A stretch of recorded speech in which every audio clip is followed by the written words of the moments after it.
Hi friends, ఈరోజు మున్ముందు ఇలాంటి రిటైర్మెంట్ హోమ్స్ పెరుగుతూనే ఉంటాయి. కథనం గురించి తెలుసుకుందాం. హలో అంకుల్, నేను శివరామ్ని, రంగనాథం గారి అబ్బాయిని, అమెరికా నుంచి మాట్లాడుతున్నాను. నువ్వటోయ్, ఎలా ఉన్నారు? నీ భార్య పిల్లలు అంతా బాగున్నారా? అతడు ఇంత సడన్గా నాకెందుకు ఫోన్ చేసుంటాడా అని ఒక పక్క ఆలోచిస్తూనే అడిగాడు. బాగున్నాం అంకుల్, మా డాడీ వరుసేం బాగోలేదు, మీరు కొంచెం మందలించాలి అంకుల్ అన్నాడు. ఏం చేశాడు? ఈ మధ్య 5-6 నెలల నుంచి ఊళ్ళో లేను.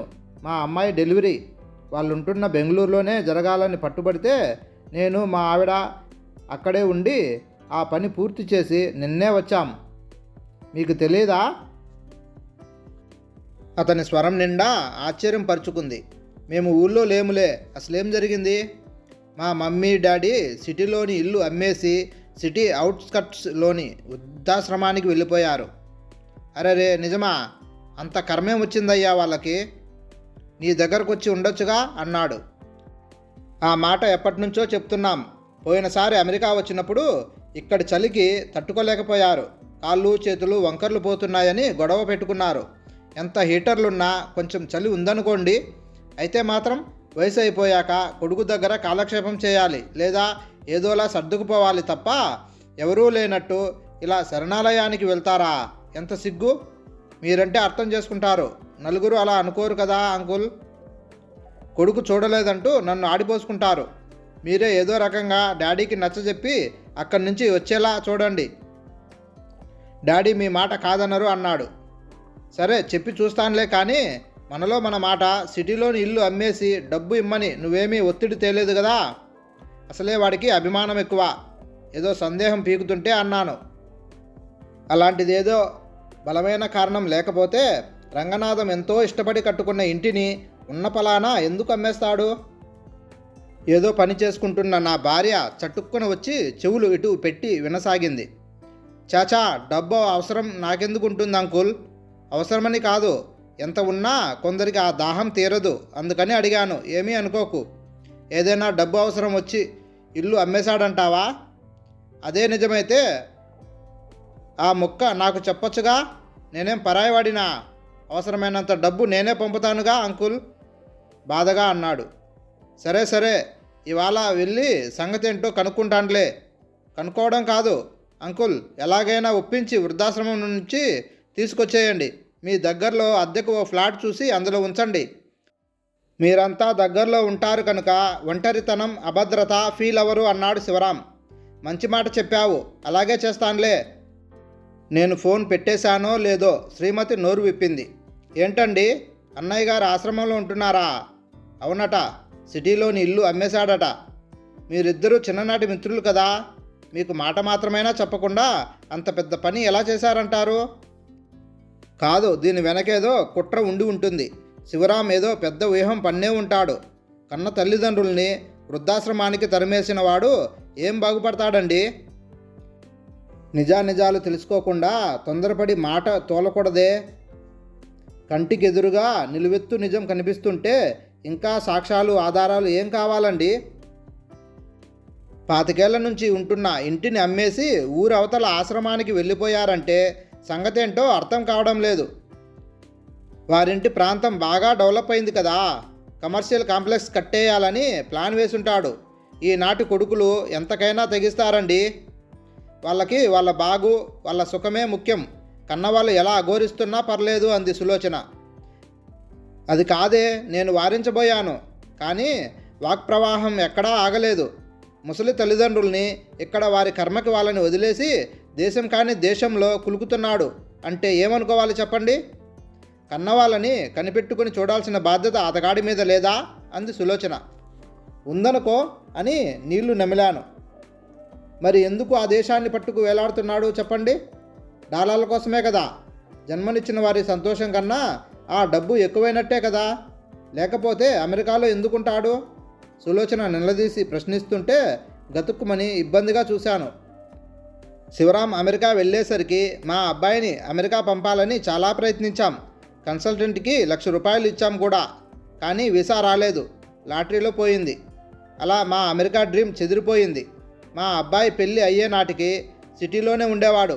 పెళ్ళయ్యాక బెంగళూరుకి మారాడు. అదంతా మా కోడలు ఎత్తుగడ అని మా సులోచన అభియోగం. బెల్లం కొట్టిన రాయిలా మాట్లాడరేంటండి అంది.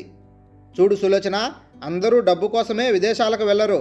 చక్కని అవకాశాల కోసం, సామర్థ్య నిరూపణ కోసం, కెరీర్లో ఎదుగుదల కోసము వెళ్తుంటారు. అలా వెళ్ళారని కన్నవారి మీద ప్రేమ లేదనుకోవడం సరికాదు. ఇప్పుడు ప్రపంచంలోని ఏ మూల నుంచైనా ఇక్కడికి దూరం 20 గంటల ప్రయాణమే. ఇక సరిపెట్టండి మీ నస, మీ చాదసపు మాటలు. నేను ఇంటి కప్పు కింద నిలబడి చెప్తున్నాను వినండి. ఆ శివరాం ఒట్టి స్వార్థపరుడు. అతగాడి నిర్వాకం వల్లే కొంప గోడు అమ్ముకుని అనాథల్లా ఊరు అవతలకి వలసపోయారు. ఇదే పచ్చి నిజమని మీరు అన్నయ్య గారిని కలిసి వచ్చాక చెప్పకపోతే చూడండి అంది. సులోచన మాటల్లోనూ నిజం లేకపోలేదనిపించింది. వెంటనే రంగనాథంకి ఫోన్ చేశాను. ఎప్పుడొచ్చావురా, అమ్మాయి మనవరాలు బాగున్నారా అని ఆరాధీశాడు. అంతా బాగానే ఉన్నారు, కానీ నువ్వేంటి వృద్ధాశ్రమానికి వెళ్ళావంట? అంత కర్మేం పట్టిందిరా? ఒకసారి రారా, అన్నీ మాట్లాడుకుందాం. ఎప్పుడో కాదు, ఇవాళ వస్తున్నాను. అడ్రస్ చెప్పు. 2 బస్సులు మారి ఆటో ఎక్కి వెళ్ళాను. వానప్రస్థం అని రాసి ఉన్న ఆర్చి వంక, సెక్యూరిటీ వంక ఆశ్చర్యంగా చూశాను. గెటెడ్ కమ్యూనిటీ తరహాలో ఉందనుకుంటూ విజిటర్స్ రిజిస్టర్లో సంతకం పెట్టాను. లోపల రకరకాల డాబాలున్నాయి. కొన్నింటికి 1-2 అంతస్తులు వేశారు. దూరాన అపార్ట్మెంట్లు కనిపిస్తున్నాయి. రోడ్డుకి ఇరుపక్కల కాంపౌండ్ వాల్ పక్కన మధ్య మధ్యలోనూ గల పచ్చని చెట్లని, సిమెంట్ బెంచీలని చూసి ఆశ్చర్యపోకుండా ఉండలేకపోయాను. ఎంతో ప్రశాంతంగా, ఆహ్లాదంగా పార్కుని తలపిస్తూ ఉంది వాతావరణం. ఎండ వేడి తగ్గడంతో వృద్ధులు ఇళ్లల్లోంచి బయటకు వచ్చి కబుర్లు చెప్పుకుంటూ వాకింగ్ చేస్తున్నారు. నడవలేకపోతున్న వారికి మిగతా వారు చేయి అందించి నడిపిస్తున్నారు. అంతా జంటలుగా, గుంపులుగా ఉన్నారు. ఉత్సాహంగా ఉన్నారు. సెంచరీ కొట్టి తీరుతామన్నంత ధీమాగా ఉన్నారు. ఇదో కొత్త లోకంలా అనిపిస్తుంటే అబ్బుర పడకుండా ఉండలేకపోయాను. అల్లంత దూరాన నన్ను చూస్తూనే పిలుస్తూ వచ్చాడు రంగనాథం. నన్ను హత్తుకుని పొంగిపోయాడు. ఎన్నాళ్ళైందిరా నిన్ను చూసి, ఎలా ఉన్నావు? మా మరదల్ని కూడా తీసుకురావాల్సింది అన్నాడు.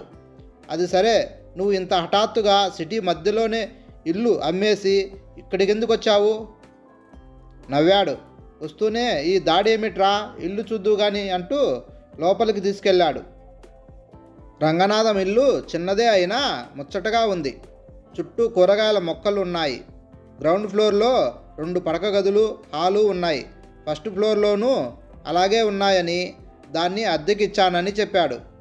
ఇది అమ్మకానికి రావడంతో హడావిడిగా సిటీలోని ఇల్లు అమ్మేసి దీన్ని కొన్నాను. అదెంత తెలివి తక్కువ పనో తెలుసా?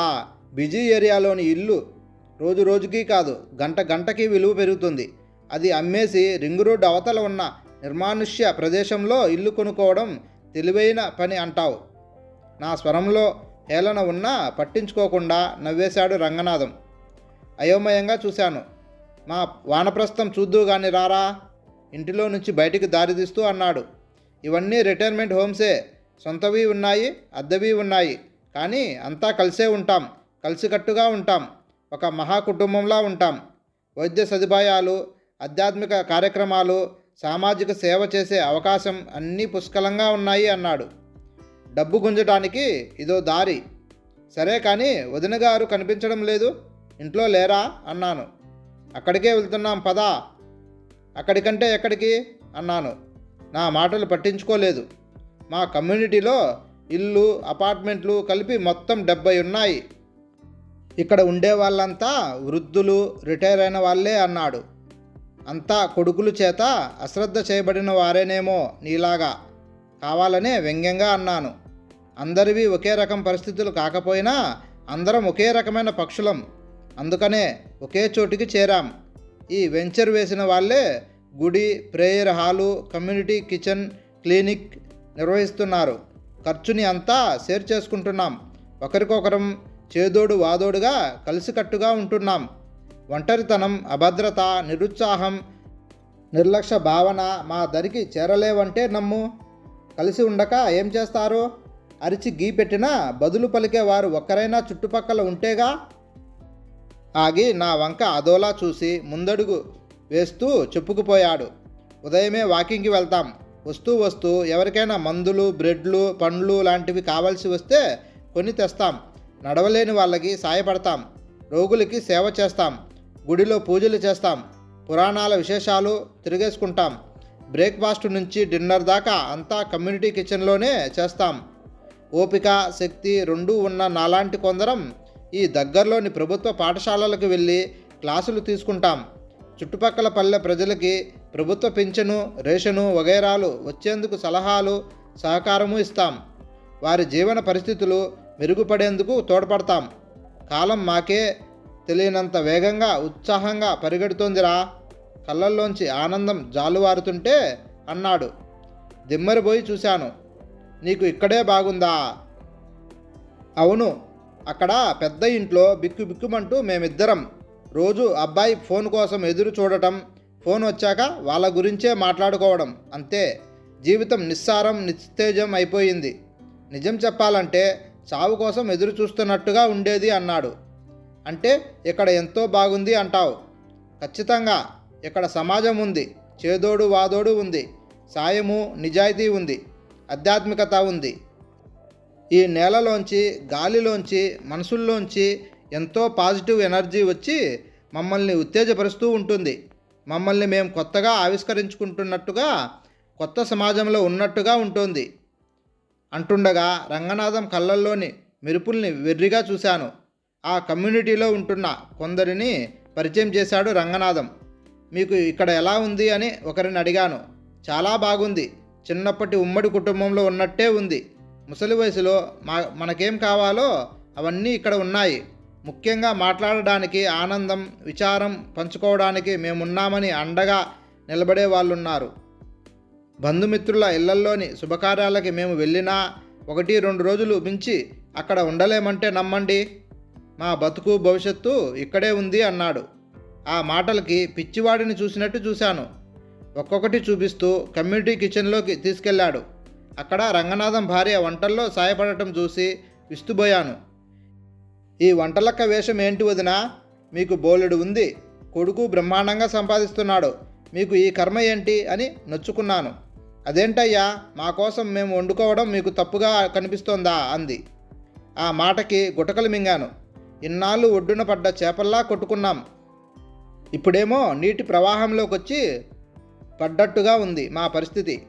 అయితే మీరు కావాలనే ఇక్కడికి వచ్చారన్నమాట. ఇందులో మీ అబ్బాయి నిర్వాకం ఏమీ లేదన్నమాట అపనమ్మకంగా చూస్తూ అన్నాను. అనవసరంగా వాడినెందుకు ఆడిపోసుకుంటావయ్యా? ఆ దేశంలో మేముండలేం. వాడిని ఇక్కడికి వచ్చి ఉండమనలేం. వాళ్ళు అక్కడ సంతోషంగా ఉన్నారు. మేమిక్కడ హ్యాపీగా ఉన్నాం. రోజు ఐపాడ్లో మనవడు, మనవరాలు పలకరిస్తూనే ఉంటారు. ఇక ఇక్కడ ఎవరింటికి కొడుకులు, కూతుర్లు వచ్చినా మనవాళ్లే వచ్చినట్టే పొంగిపోవడం, పండగలు, పుట్టినరోజులు కలిసి జరుపుకోవడం అలవాటైపోయింది. రంగనాథం భార్య సంబరంగా చెబుతుంటే మ్రాన్పడిపోయాను. నా భుజం మీద చేయి వేసి అన్నాడు రంగనాథం. ఒకప్పుడు మనం తల్లిదండ్రులని వదిలి ఉద్యోగం కోసం హైదరాబాద్ వచ్చాం. ఇప్పుడు మన పిల్లలు అదే ఉద్యోగాల కోసం వేరే దేశాలకు వెళ్తున్నారు. రాకపోకలకి ఆ కాలంలో ఎంత టైం పట్టేదో ఇప్పుడు అంతే పడుతోంది. అది గ్రహించకుండా పిల్లల నిర్లక్ష్యం చేస్తున్నారని వాపోవడం అర్ధరహితం. మనము మన ధోరణిని, జీవన శైలిని మార్చుకోక తప్పదు. మున్ముందు ఇలాంటి రిటైర్మెంట్ హోమ్స్ పెరుగుతూనే ఉంటాయి. పెరగాలి కూడా. వానప్రస్థం అంటే బంధు ప్రేమలు, స్వార్థాలు తగ్గించుకుని సమాజ ప్రేమలు, సేవలు పెంపొందించుకోవడమే. అప్పుడే కదా మానవ జన్మ చరితార్థమయ్యేది. ఏమంటావ్ అన్నాడు. రంగనాథంని చూస్తుంటే, వాడి మాటలను వింటుంటే నాలోనూ ఏవో ఆలోచనలు, కొత్త ఉత్సాహం, ఉద్వేగం. కాసేపు అయ్యాక నాకు, మా కోసం మేం ఉసూర్మంటూ ఒంటరి బతుకు బతకడం గాక 10 మందితో కలిసి 10 మంది కోసం బతకాలనిపిస్తోంది. మాకు ఇలాంటి ప్రశాంతత జీవనం కావాలనిపిస్తోంది. ఇక్కడ ఏమైనా ఇల్లు అద్దెకు ఉంటే చెప్పరా రంగనాథం. మనసులోంచి అపోహలని, అపార్థలని తుడిచేస్తూ చెమ్మగిలిన కళ్ళతో అన్నాను. సరిగ్గా అప్పుడే అమెరికా నుంచి శివరాం ఫోన్ చేశాడు. మీ డాడీ పక్కనే ఉన్నాను. మీ డాడీని సిటీకి తీసుకెళ్లడం కాదు, రేపే నేను మీ ఆంటీతో కలిసి ఇక్కడికి వచ్చేస్తాను. ఇక మా గురించి మీరేం ఆందోళన పడక్కర్లేదు. నిశ్చింతగా ఉండండి చాలు. మీ అమ్మా నాన్నలే కాదు, ఇకపై మేము ఒంటరి వాళ్ళం కాదు. ఒక చైతన్య సమూహంలో భాగస్థులమని చెప్పాను ఉత్సాహంగా. హాయ్ ఫ్రెండ్స్, ఈ కథ మీకు నచ్చినట్లయితే please like and subscribe friends.